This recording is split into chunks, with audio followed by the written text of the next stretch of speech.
Hola a todos, bienvenidos al canal. Hoy vamos a hablar de libros que pocos pueden terminar. Libros que para algunos lectores tienen cierta dificultad y que en general tienen fama de ser complejos de abordar. Lo que produce dos reacciones distintas en nosotros como lectores.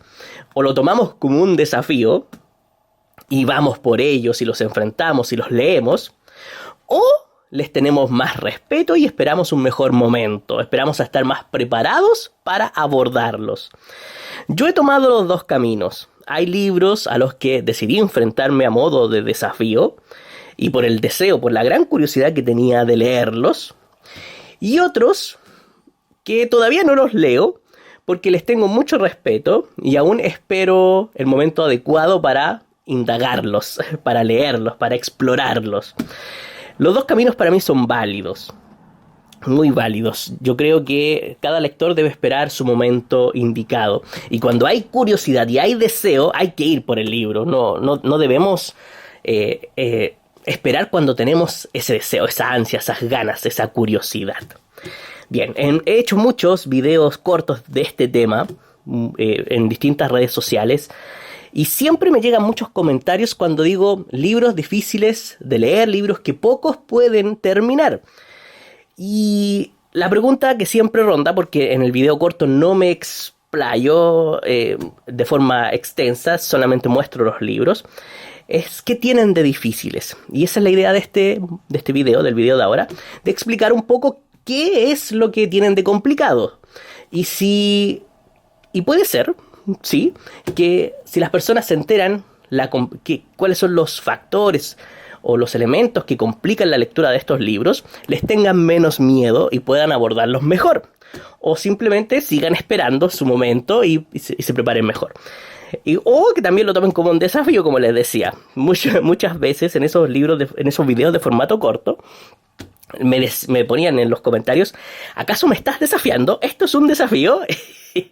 Y es bonito eso, porque hay varias formas de abordar los libros. Y eso del desafío, del querer intentar algo que es complejo, es muy propio de los lectores. Y me gusta mucho esa faceta.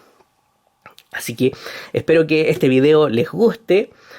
Y recordar siempre algo muy importante, que lo tengo de experiencia por esos videos cortos.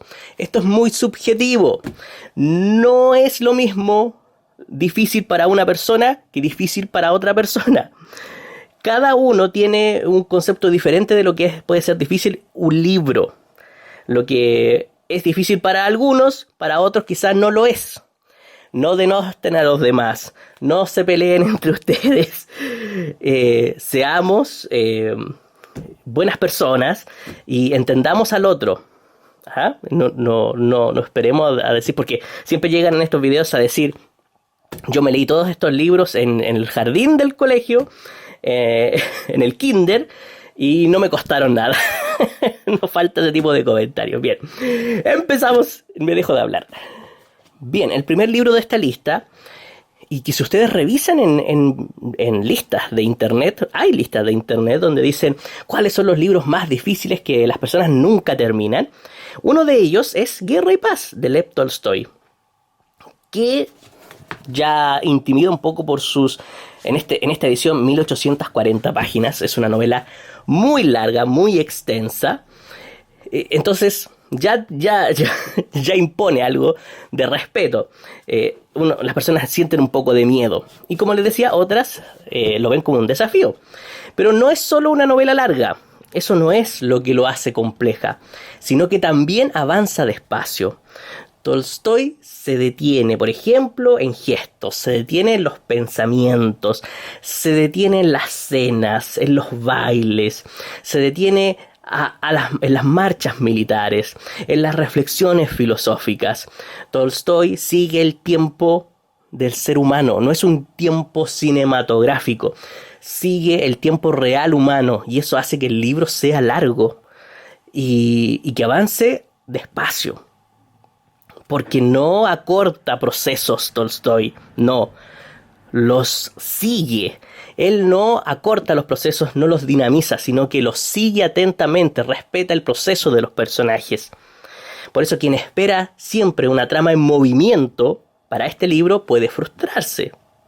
Además tiene una gran cantidad de personajes que son rusos, la mayoría, y en los rusos predominan los nombres largos, predominan los diminutivos, predominan los patronímicos, y todo eso puede causar confusión en un lector que ve demasiados personajes y que uno solo pueden ser nombrados de distintas maneras, de 3 maneras diferentes. Puede causar confusión. Por eso siempre es bueno hacer una guía de personajes, que claramente este libro la tiene. Este libro tiene una guía de personajes. Aquí está. ¿Ve? Ah, no, esas son las traducciones. Aquí está. Tiene una guía de personajes porque son muchos. Si ya el libro... Algunos personajes importantes de Guerra y Paz. Si ya el libro trae una guía de personajes, es porque tiene muchos. Es importante hacerse su propia lista y no perderse entre todos. Claro que los lectores que son más hábiles o que tienen más experiencia no van a tener ese problema. Yo, que he leído harto, tuve ese problema de todas formas. De todas formas tuve que ir a la guía de personajes. Son muchos. Además aquí hay saltos entre, por ejemplo, la vida aristocrática de alguno de los personajes, y después salta a la guerra, propiamente tal. También a las historias íntimas de los personajes, y también a unas especies de ensayos filosóficos que hace Tolstoy. Es decir, la historia no es de una sola atmósfera, sino que va pasando por distintas capas. Es una novela sobre la vida, es una novela sobre el paso del tiempo, es una novela sobre la madurez, sobre el amor, sobre la muerte, sobre el sentido de existir, el proceso de la vida en su totalidad escrito aquí en una novela. Por eso se lee lento, por eso hay que habitar en ella, hay que ir con calma. Quien entra buscando acción, una acción constante, una acción militar incluso, suele salir frustrado. Porque sí pasa acción militar, pero se mezcla con la vida de las personas y avanza lento, despacio, por etapas. Quien entra dispuesto a acompañar a los personajes durante años de vida, suele encontrar una de las novelas más profundas jamás escritas. Ahora vamos con una de las novelas más famosas y más importantes de la literatura, que es El Quijote, de nuestro querido Miguel de Cervantes.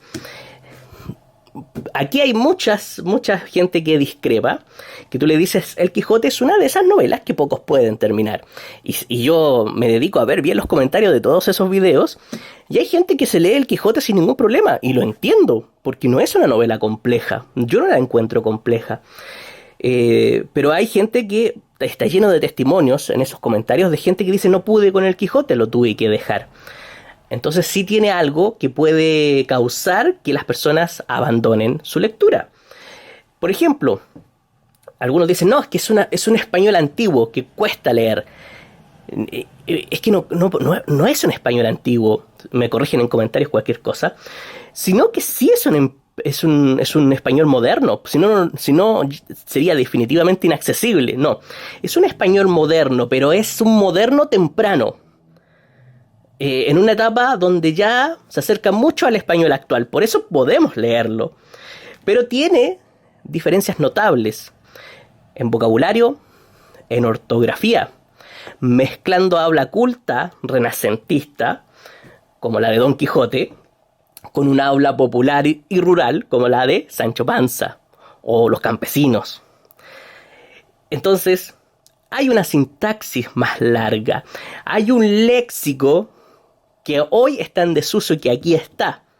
Lo que no quiere decir que sea un español totalmente antiguo, sino que uno moderno pero temprano. Tiene un ritmo retórico propio del siglo de oro, lo que provoca una sensación temprana de esfuerzo en las personas que no estamos, yo tampoco, que no estamos acostumbrados a esto. Y que inmediatamente lo empiezas a leer y uno dice, esto no es para mí, yo no puedo leer esto, porque no estamos acostumbrados a eso. Pero el contenido sí se entiende. Entonces esa es una primera barrera, ese vocabulario, ese léxico en desuso. esa sintaxis más larga. Claro, nos complica, pero se entiende. Eso es lo importante. Tampoco es una novela que avance hacia un gran clímax narrativo. Es más episódica, es fragmentaria, está llena de historias intercaladas. Eso también hace que cueste un poco, porque a medida que tú construyes una historia sólida, con un gran clímax, se lee más fácil. Pero cuando se empieza a fragmentar, cuando se empieza a intercalar con otras historias, claro, la lectura se hace más pesada. Por lo tanto, la ausencia de una trama lineal con tensión creciente suele hacer perder la motivación a muchas personas, a muchos lectores. Es normal y no hay que sentirse mal por ello. No, si no puedes, no tienes que sufrir para leer una novela. Si no puedes, déjala, no es necesario. Buscamos el placer, buscamos divertirnos con el libro. Y Cervantes, yo creo que él quería que tú leyeras cómodamente el Quijote y lo apreciaras en todas sus facetas, en la humorística, en la crítica, en el arte en el arte literario que expone Cervantes. Por eso, algunos incluso avanzan bien hasta la segunda parte. La mayoría de los abandonos ocurren en la segunda parte. De hecho, esto yo lo digo porque me lo dejan en comentarios escritos ahí en los shorts, en los reels de Instagram, en los TikTok. La gente me dice, es que yo llegué a la segunda parte y no pude seguir. Es que es más compleja la segunda parte. El juego metaliterario se vuelve más complejo y la historia se vuelve más profunda, pero también más exigente emocionalmente. En el fondo no se trata de llegar hasta el final. Esa no es la meta. O sea, es la meta terminar el libro. Pero lo que realmente hay que hacer con estos libros es convivir con los personajes, habitar este mundo, disfrutarlo, hasta donde lleguemos. Pero no es tan terrible. No, es una novela que se disfruta mucho si se lee con paciencia. Bueno, El Quijote yo lo leí. La Guerra y Paz también. Este es el primero del que voy a comentar algo. No puedo comentar tanto porque este no lo he leído. Todavía no me atrevo. Yo creo que todavía no estoy preparado para el Ulises de James Joyce. Para nada. Es que tiene mucha fama de ser un libro complejo. Mucha fama. Es de esos libros que en todos lados te dicen que es mejor prepararte bien para leerlo. Y que al parecer te va a exigir el máximo desde el comienzo, desde la primera página. De hecho, cuando tú lees, esta es una edición de cátedra, y las ediciones de cátedra siempre traen material complementario. Y aquí habla un poco del Ulises, e inmediatamente te dice, es una novela difícil. Entonces, ¿cómo quieres que no diga que es difícil si ya los grandes críticos literarios te están diciendo... Los expertos lo dicen, es difícil. ¿Qué queda para mí, simple mortal, hombre a pie que camina por el mundo de cemento? Miren lo que dice, decir a estas alturas que Ulises es una de las novelas más influyentes, discutidas y renombradas del siglo XX, significaría una banalidad. Y no es porque se haya convertido en lectura común del público en general, o por haber sido popularizada en medios de comunicación. La fama la debe a razones que a veces poco tienen que ver con la novela y que están emparentadas con la peculiar naturaleza de nuestro tiempo y de nuestra cultura. Para muchos, la primera noticia y quizás la única que tuvieron de la obra muy probablemente les llegó arremolinada en aires de escándalo. Indescifrable, un insulto al lector medio, soez, escabrosa, vulgar. Y seguimos con otro fragmento que me gusta mucho, que dice de alguna forma que ni los críticos leyeron completa la novela a la hora de hacer la crítica.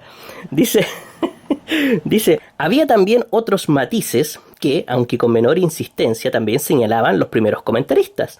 Según el conocido ensayista John Middleton Murray, Ulises era una novela demasiado voluminosa, difícil de leer y cara.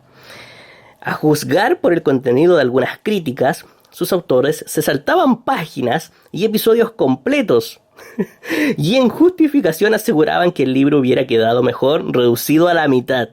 Lo que sí queda claro es que todos leían el monólogo de Molly Bloom, y de ahí partían todos sus juicios.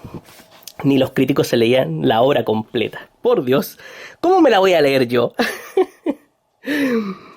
Parece evidente que la extensión y dificultad de la novela ya desde el principio fue la razón principal por la que Ulises se convirtiera en una obra afamada sin apenas lectores. ¿Ven? Si todo el mundo dice que es difícil, entonces nos da miedo. Pero yo siempre digo, si tienen curiosidad, háganlo, inténtenlo, y si fracasan, no la alcanzan a leer, leen 3 páginas, 5, la mitad. Lo importante es la experiencia. ¿Qué es lo que dicen los lectores? Que tiene cambios bruscos de estilo. Al parecer, Joyce sacrificaba la claridad en favor de la experimentación, de la musicalidad y del ritmo, por lo que se debe leer despacio, por lo que se debe aceptar que no todo se va a entender y que tampoco se puede absorber todo lo que nos quiere entregar de golpe. Todo es medido, todo es despacio, todo es por etapas, paso a paso. Entonces a muchas personas les cuesta aceptar eso porque estamos en una sociedad muy vertiginosa y queremos que todo sea rápido. Quieren entender todo de inmediato, y eso es muy difícil tratándose de una obra que además requiere de la lectura de otros clásicos para poder entenderla mejor. Entonces no solamente está el libro, sino que también es bueno leer otros libros antes. No es una novela para comprender en el fondo, es una novela para atravesarla. No les puedo hablar más de ella porque sinceramente yo no la he leído y solo les puedo exponer lo que me han comentado. Bueno, ahí ustedes me comentarán si lo han logrado, si no lo han logrado, o si definitivamente nunca lo van a hacer. Bueno, eso depende de ustedes. El nombre de la rosa también es un libro que tiene fama de ser difícil. Claro, no tiene esa fama del Ulises, para nada, en cuanto a dificultad. Mucha gente lo lee y lo disfruta y lo pasa muy bien con este libro. Pero hay otros, quizás una cantidad de personas quizás más reducida que con el Ulises, que sí les cuesta y que lo han abandonado. Lo he leído en comentarios. Por lo mismo yo tenía curiosidad y decidí leerlo y me encantó, me gustó mucho.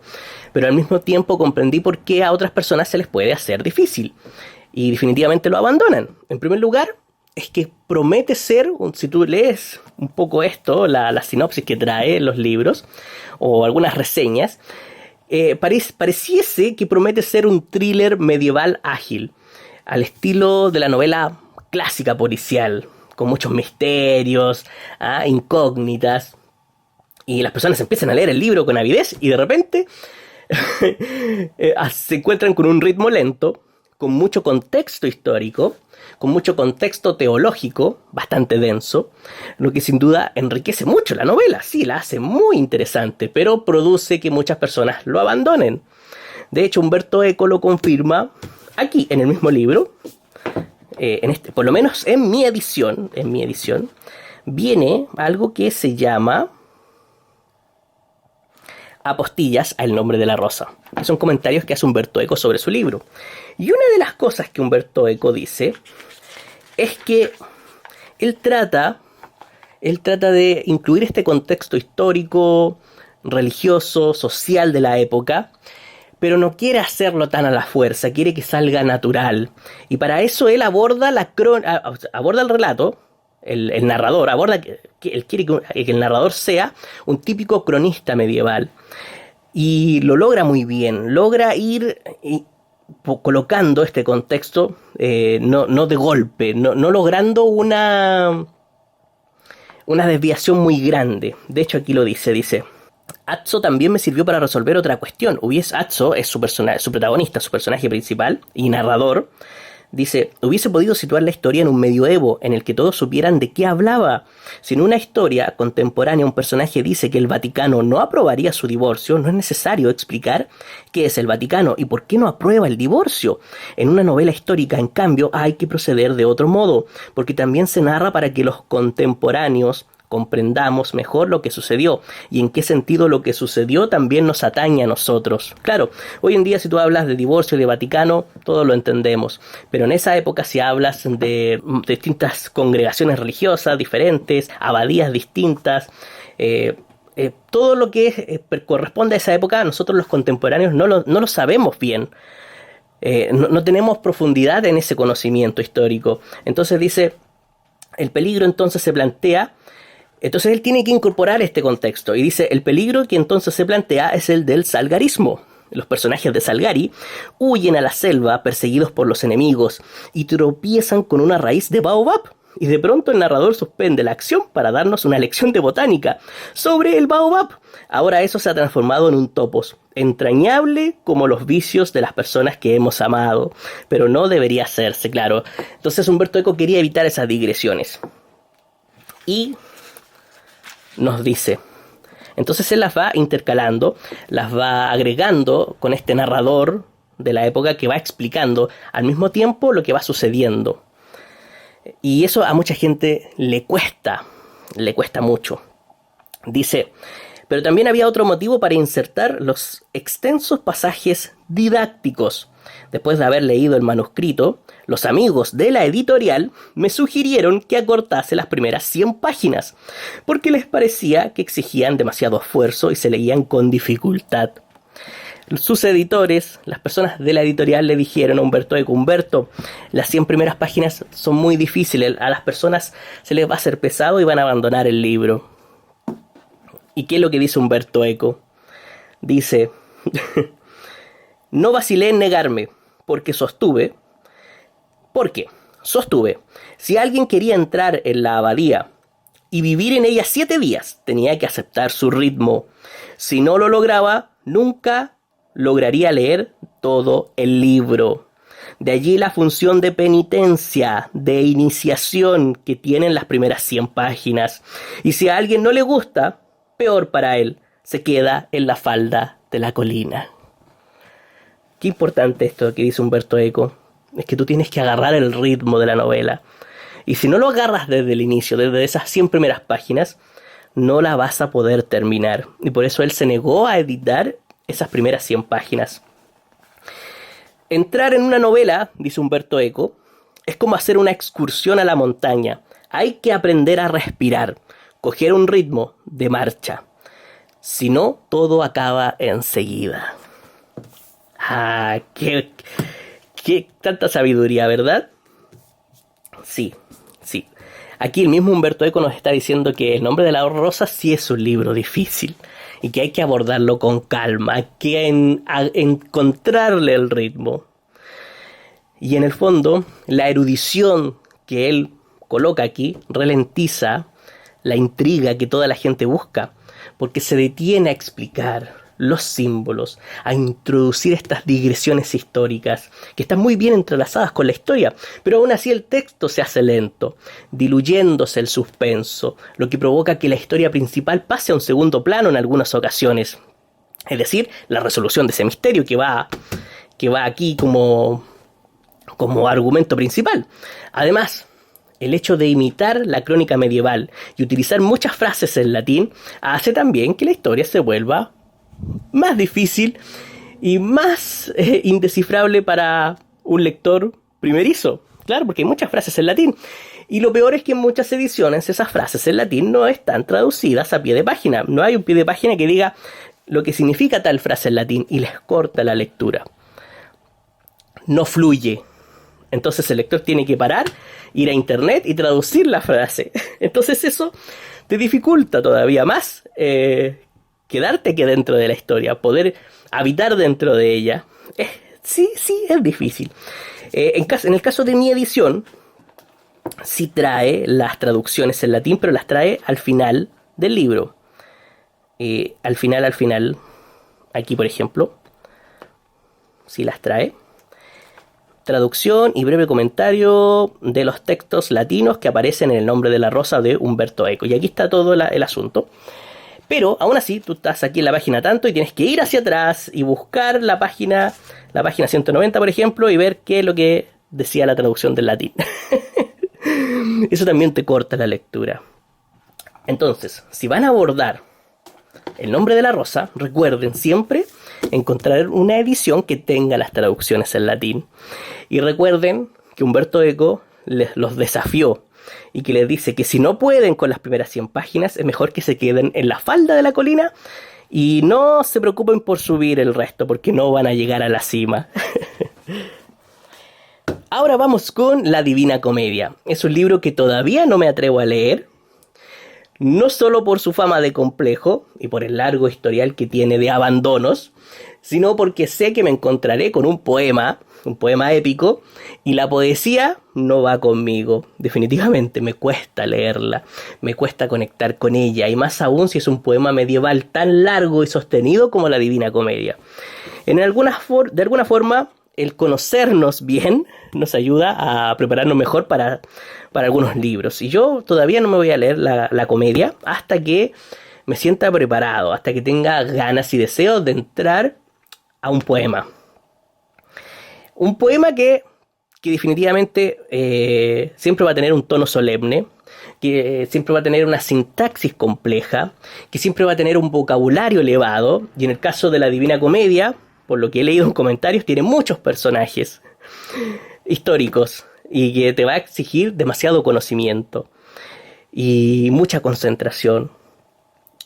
Eso hace que cada verso te pida mucha atención, y eso es algo muy complejo para mí. Hay personas a las que se les da muy bien leer este tipo de textos, a otros no, y por eso no me siento menos ni más. A mí lo que me interesa es disfrutar lo que leo o saciar mi curiosidad, y cuando logre saciar mi curiosidad con este libro voy a ser muy feliz.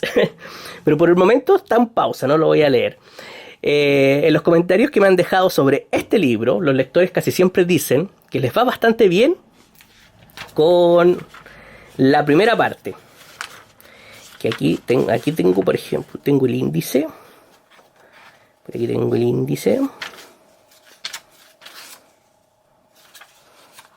Ahí está. La primera parte es Infierno, y es la que casi todos disfrutan y les va muy bien. Infierno es para todos bastante entretenida. Pero recordemos que la Divina Comedia está dividida en 3 partes: Infierno, Purgatorio y Paraíso. Y generalmente, como les decía, les va bien en Infierno, pero llegan al Purgatorio y abandonan el libro. No pueden seguir, ya que justamente el Purgatorio y después el Paraíso, los que son los pasajes más reflexivos, los que son los pasajes más abstractos y los que son los pasajes más teológicos. Es una experiencia más conceptual. Entonces yo entiendo que es un libro importante, pero si no es para nosotros, no tenemos por qué obligarnos a terminarlo, a leerlo. Pero si tenemos curiosidad, no debemos temer en fallar en él, en el intento que hagamos. Porque lo importante, como les decía, es la experiencia, ya sea si terminamos o no terminamos el libro, si es un éxito, llegamos al final, o si fracasamos y lo abandonamos en Infierno, por ejemplo. Siempre está la oportunidad de volver a intentarlo. Si de verdad tenemos ganas, hay que probar aunque fallemos. Yo estoy seguro que más adelante lo intentaré.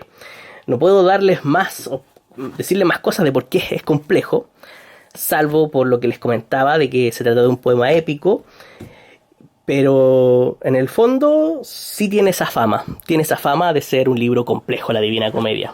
Ustedes me dirán en comentarios si lo lograron abordar o no. Otro texto que yo sabía que muchos han abandonado es Moby Dick, de Herman Melville. En esta ocasión sí lo leí y sí pude disfrutarlo, pero muchas personas terminan derrotadas, lo abandonan. Pero también los hay que lo leyeron en la escuela y no les costó nada. Pero claro, siempre me dicen en los comentarios: no, si yo Moby Dick lo leí en el colegio, iba en kinder, en el jardín, y la tía me lo dio de lectura y me lo leí en el recreo. La gente es muy prepotente en internet. Pero sí, lo más probable es que esas personas hayan leído una versión escolar adaptada y hecha ideal para escolares, que no es seguramente la edición íntegra completa de Moby Dick, y no se dieran cuenta de ello, y ahora vienen a decir que se lo leyeron. Después ven la imagen, ven que es un poco extenso y dicen: no recuerdo que haya sido así de largo. Bien, Moby Dick promete aventura. Claro, la gran ballena. Todos esperamos eso. Pero entrega otra cosa. No es precisamente un relato marino trepidante, ya que la historia cae en muchos desvíos. Tiene reflexiones filosóficas y hay capítulos que parecen ensayos.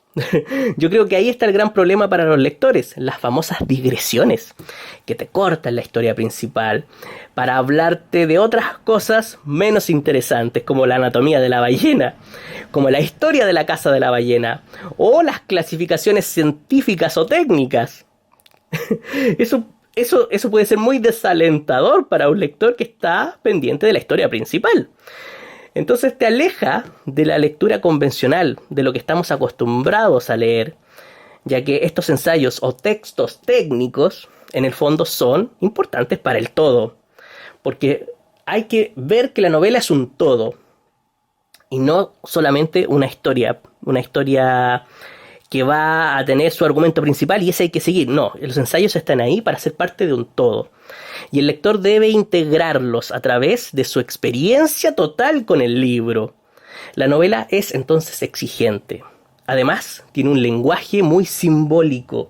Está cargada de metáforas, de referencias bíblicas, por lo que si buscamos claridad al leer este libro, no la vamos a encontrar. Por eso es mejor leerla sin prisa, con pausa, aceptando los saltos y digresiones que tiene. Hay que abandonar la idea de una historia lineal y dejarse llevar por la experiencia. No obstaculizar su flujo lento, con digresiones. No, hay que dejar que fluya. Y como siempre les digo, no hay que forzarnos a entenderlo todo en una sola lectura. Siempre va a haber una segunda lectura en donde vamos a poder ver lo que no vimos en la primera. Sí, es una gran novela y yo creo que mucha gente sí la logra leer. Sí, tampoco es tan difícil. Ahora, otro texto muy complejo, y lo puedo decir por experiencia propia, es el Dr. Faustus de Thomas Mann. Lo leí, sí. Lo terminé, sí, también, pero no lo comprendí todo, no pude, solo rocé la superficie, tiene una profundidad intelectual abismante, definitivamente no estuve a la altura con este libro, quedé debiendo. Le tengo una reseña, pero solamente les explico lo poco que entendí, quedé muy al debe. La novela es muy exigente, tanto en temas filosóficos como en temas teológicos, como en estética, y como en temas culturales, sobre todo de la cultura alemana. Cada página exige concentración. No hay tramos ligeros que permitan recobrar el aliento. Es un bloque de texto tras bloque de texto. Y hay un respiro, un poquito de respiro. No, es poco lo que te da, el espacio que te da este libro. Yo creo que siempre hay que abordarlo con ese deseo de enfrentar algo titánico y tener esa fuerza y ese deseo de avanzar. Todos los temas de los que les decía tienen como elemento principal también la teoría musical. Es como lo que entrelaza toda la novela, lo que la hila. Y peor todavía para mí porque yo soy un completo ignorante en teoría musical. No la comprendo. Entonces quedé sin entender muchas de las cosas que se explican en base a la teoría musical. Y si no se tiene la suficiente formación musical, muchos pasajes de la obra resultan totalmente inaccesibles. Resulta un libro hermético. El ritmo es lento, tiene pocas acciones y eso se debe a su narrador, que es Serenus Seidenbluh, siempre me cuesta pronunciarlo. Él nos quiere contar la vida de su amigo, pero su narración es poco confiable, porque es su amigo. Entonces la filtra según sus propios valores y la va moralizando y reflexionando todo lo que narra, y lo hace en exceso. Entonces no falsea los hechos, pero los vuelve seguros, los vuelve morales, los vuelve comprensibles según su experiencia. Pero lo que narra es radical y él lo trata de moderar, entonces eso hace que la lectura también sea más pesada. Es un hecho peligroso, es un hecho incomprensible, incluso sobrenatural, pero él lo modera. Por eso, para leer este libro hay que aceptar su lentitud, hay que aceptar su nivel intelectual, que la vara es alta. y que se trata de una novela de ideas más que de acciones. Sí, Doctor Faustus es complejo, lo puedo decir por experiencia propia, y sí vale la pena, sí. Se puede leer, sí, se puede leer, pero va a requerir mucha lectura y mucha cultura para poder sacar todo lo que nos quiere entregar. Y sí, seguimos con Thomas Mann. La montaña mágica es de esos libros que algunos lectores no logran terminar. Personalmente la encuentro menos compleja que su Doctor Faustus, pero su larga extensión, que nos ofrece giros espectaculares y que nos ofrece un clímax claro, nítido, provoca que en ocasiones se torne aburrida. Y los lectores la abandonan. En realidad, pasa poco en términos de acción en este libro. El tiempo se dilata y las escenas se extienden más de lo común, siendo la lentitud parte de este tiempo enfermo que plantea Thomas Mann, lo que para algunos puede resultar exasperante, y no solo para lectores comunes. Grandes escritores con fama de ser muy buenos lectores también la encuentran aburrida. De hecho, el otro día estaba releyendo Pulp de Bukowski y miren lo que dicen de la montaña mágica. Dice: me acerqué a él despacio. Están en una librería. El Nick Villain, el detective de Bukowski, se acerca a un personaje que cree que es Selin. Y él está hojeando un libro en la librería y él se acerca por detrás y miren lo que dice: me acerqué a él despacio, me puse realmente cerca, tan cerca que podía ver lo que estaba leyendo. Thomas Mann, La montaña mágica. Me vio. Y Selin le dice a Bukowski, le dice a Nick Villain, dice: este tipo tiene un problema, me dijo señalando el libro. ¿Cuál?, le pregunté. ¿Considera que el aburrimiento es un arte? Devolvió el libro a su estante y se quedó allí sin hacer nada, con aire de Selin. Que el aburrimiento es un arte. Es algo natural, es algo que ya está en la cultura popular, en la cultura colectiva, en el decir de toda la gente de que La montaña mágica es un libro aburrido. Y su protagonista tampoco ayuda mucho. Hans Castorp observa más de lo que actúa, no toma decisiones fuertes.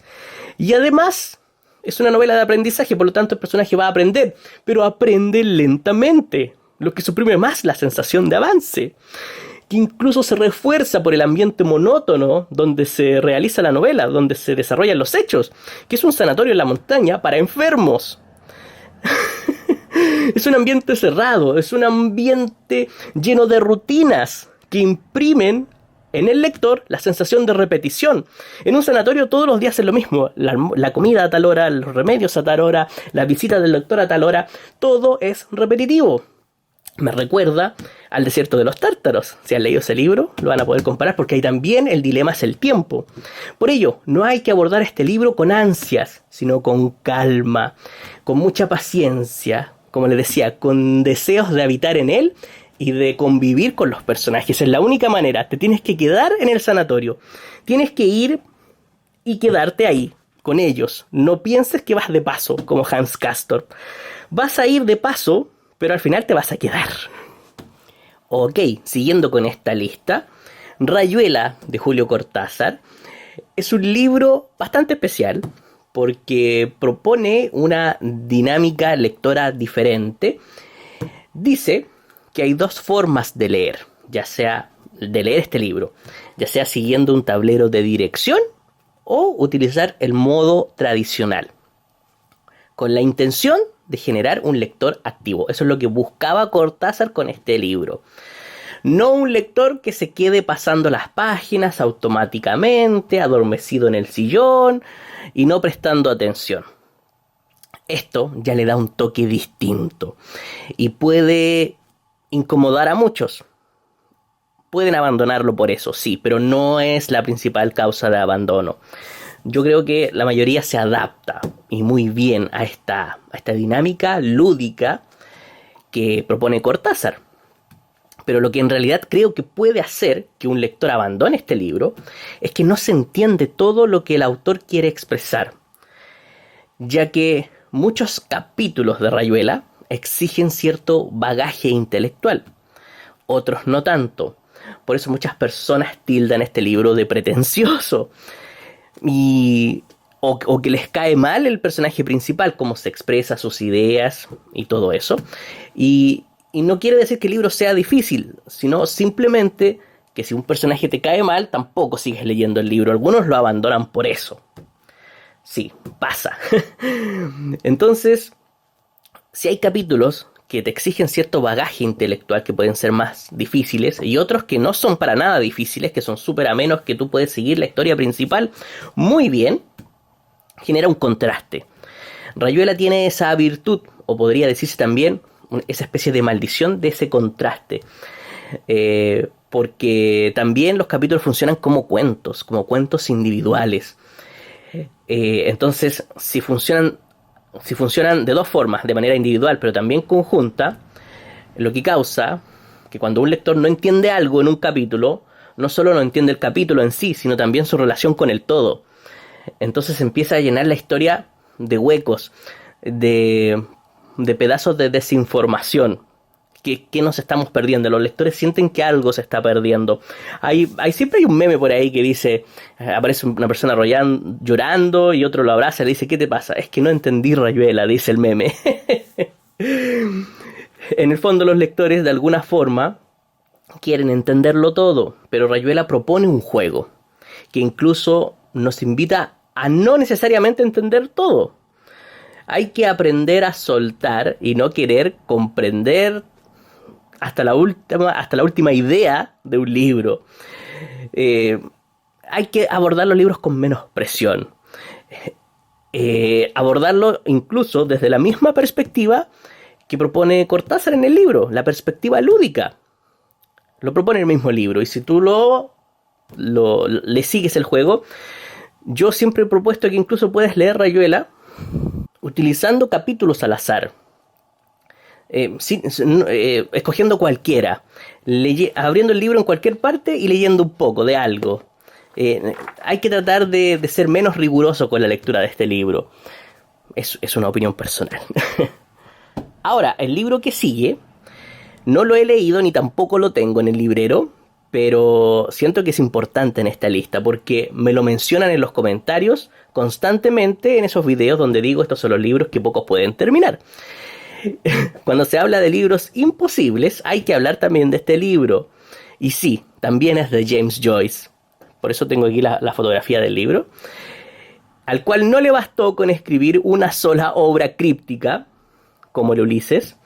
Y durante 17 años trabajó en otra obra imposible, que se conoce como Finnegan's Wake, cuyo nivel de dificultad al parecer es mucho mayor que el mismo Ulises, a tal punto que ya en las primeras páginas mucha gente lo abandona. Es sumamente experimental, es una obra que hace que la lectura tradicional no funcione. Deja de funcionar la lectura tradicional. A ese punto llegó James Joyce. Mezcla varias lenguas, inventa palabras y realiza juegos fonéticos. No tiene tampoco una sintaxis estable a la que un lector pueda aferrarse. Por eso las personas lo abandonan fácilmente. Por ello, algunos incluso dicen que Joyce escribió este libro para que el mundo hablara de él. Y vaya que lo logró. Sí, generalmente digo, estos son los libros imposibles y siempre alguien me dice, no, es que el más imposible de todos es el Finnegan's Wake. Bueno, por eso lo pongo en esta lista. Algunos consejos que se dan para su lectura es que se haga en voz alta, que se lea en voz alta como si fuera música, porque de la manera tradicional, en silencio, se hace muy compleja esa lectura. En voz alta puedes entender un poco más los sonidos que se están emitiendo y hay una cierta claridad con eso. Eso es lo que dicen por ahí. Yo no tengo la experiencia de haberlo leído, pero lo quería dejar en esta lista. Sí tengo curiosidad por él, me gustaría tenerlo en el librero. Hay ediciones traducidas al español de este libro, sí, a pesar de la dificultad que tiene, hay personas que lo han traducido. Lo mismo, incluso hay un mismo traductor que tradujo el Ulises, que también lo tradujo este libro. No recuerdo el nombre en este momento. Pero de todas formas me gustaría tener un ejemplar en papel de ese libro en mi librero, porque ¿quién no quiere tener un libro indescifrable? Bien, ahora voy a nombrar algunos libros que siempre aparecen en ese listado que me dejan en los comentarios y que dicen que son libros bastante difíciles. Yo realmente no los he analizado, no he indagado en ellos, pero les voy a dar la lista de todas formas. El primero es La broma infinita de David Foster Wallace, que me lo han recomendado bastante ustedes en el canal, en Instagram, y me han dicho que es un libro bastante complejo, pero que me gustaría a mí, personalmente. También está otro que me han recomendado por mensaje directo varias veces, que es El hombre sin atributos, de Robert Musil. También está mencionado El arco iris de gravedad, de Pynchon.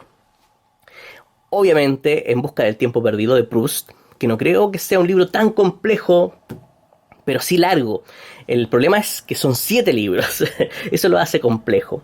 También está Paradiso, de José Lezama Lima. Otro libro que muchos me han dicho que es bastante complejo de terminarlo. También está en estas famosas listas de libros La vida y opiniones del caballero, Tristram Shandy, de Laurence Sterne. También está Pálido fuego, de Vladimir Nabokov. Y terminamos con El almuerzo desnudo, de Burroughs. Otro libro complejo por ahí. Seguramente hay más, hay muchos más. Pero estos son como los más populares, los que más se nombran, los que más se dicen y los que más se intentan leer. Bueno, si ustedes saben de algún libro, de algún texto indescifrable, que cueste leerlo y que ustedes hayan tenido la experiencia de abordarlo y fracasar en el intento o no fracasar en el intento, me lo dejan en comentarios. Tengo que mandar un saludo, que debía haberlo hecho la semana pasada, pero no, se me olvidó. Lo siento a la persona que tenía que mandárselo. Voy a buscar el nombre porque no me acuerdo en estos momentos. Ya, ahora sí tengo el nombre. Es Gabriel Cambrón Encinas. Muchas gracias por siempre apoyar el canal, por seguirme en Instagram. Me pidió un saludo en el video pasado y a mí se me olvidó porque a veces grabo los videos demasiado apresurado y se me olvida. Lo siento.